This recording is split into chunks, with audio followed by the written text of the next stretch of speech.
Hello there! I'm Yaka, a professional stock photographer and videographer. For more than 10 years now, I've been an exclusive artist on iStock, and let me tell you, it's been an incredible ride. I want to take you through the 3 main reasons as to why I am exclusive and why I think it was the best decision I've ever made.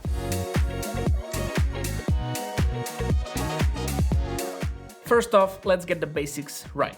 What does it mean to be an exclusive contributor on iStock?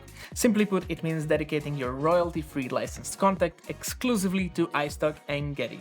You retain all the flexibilities to sell prints, engage in other client work, but when it comes to royalty-free content, iStock is the only website where I sell my content. Now, on to the first reason, which is what I call streamlining my creative process.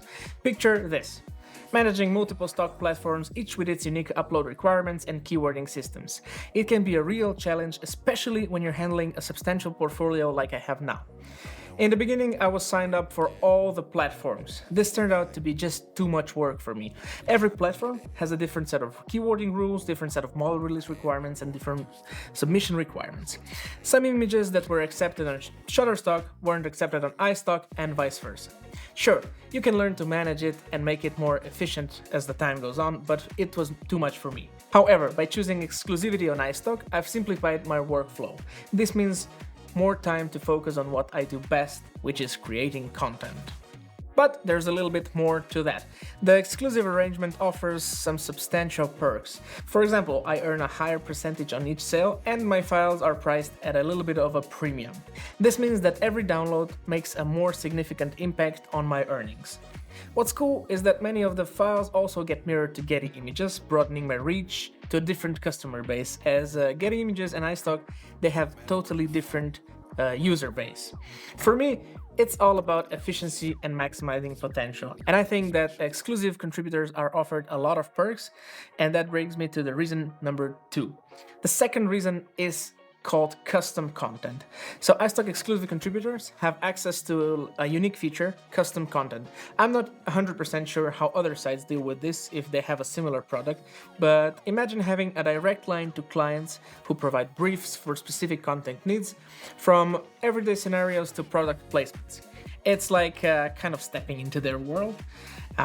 There are briefs available that I can choose to create content for. They have a deadline and are sometimes really specific and sometimes pretty broad.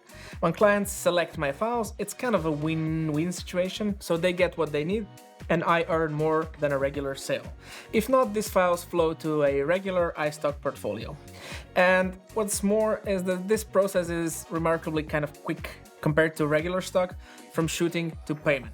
Usually, downside of stock is that the content takes a while to start selling, and from shooting to getting your money back is usually a year or even more.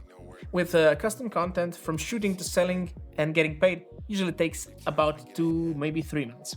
Still not too fast, but for stock, this is really impressive.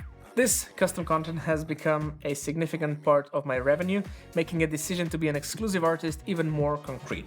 As I said before, these briefs are mainly only for exclusive contributors and not for regular contributors. Because this is now a big chunk of my revenue, I cannot imagine not being exclusive. I'll do a video about custom content on iStock later, where I do a deep dive into what it is and how to shoot it. Reason number 3 is probably the most important reason of them all, and that's the incredible community.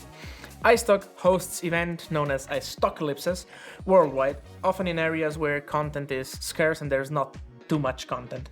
While the pandemic did impact these things and the events, they remain really important to my iStock experience. So they've taken me on adventures across the globe, from LA to Tokyo and even to Australia.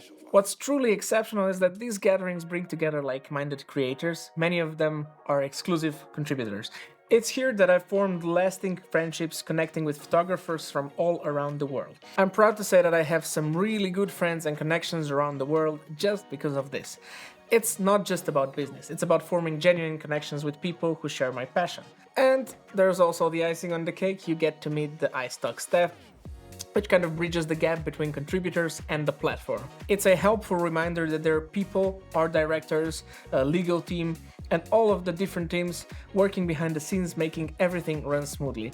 It's kind of like a personal touch that makes you feel like valued and not just number, which is something I've always liked about iStock, because I've always read on other forums that people can feel just like a number on all these stock platforms. However, with iStock, I personally do not feel the same. They're like Facebook groups, forums that help bring people together. But most of all, these events made me feel at home. In a nutshell, my decision to be an exclusive contributor on iStock has streamlined my workflow, boosted my earnings, introduced me to custom content opportunities, and connected me to a global community which I'm proud to call my friends now. I understand that exclusivity might not work for everybody. To be fair, I'm not sure how my earnings would compare if I had the same files on all the platforms, but for me, it's been nothing but positive. Thanks for joining me today. If you like this video, press like. If you want to subscribe, subscribe. Or don't, and I will see you in 9 months when I make another video. Bye bye.